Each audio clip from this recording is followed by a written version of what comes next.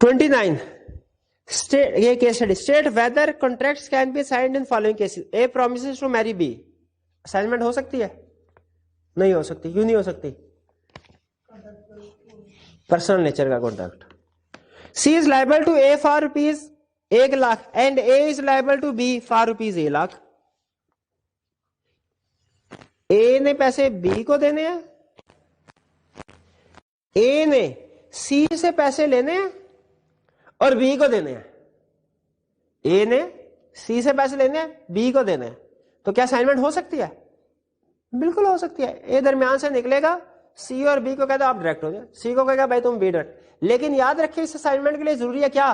Be اور سی دونوں کی رضامندی ہو. ٹھیک ہے. اچھا اس کے بعد فرض کیجئے دونوں کے درمیان میں کانٹریکٹ ہو گیا, جو سی ہے وہ بی کو پیسے نہیں دیتا, کیا بی میرے خلاف اے کے خلاف کیس فائل کر سکتا ہے؟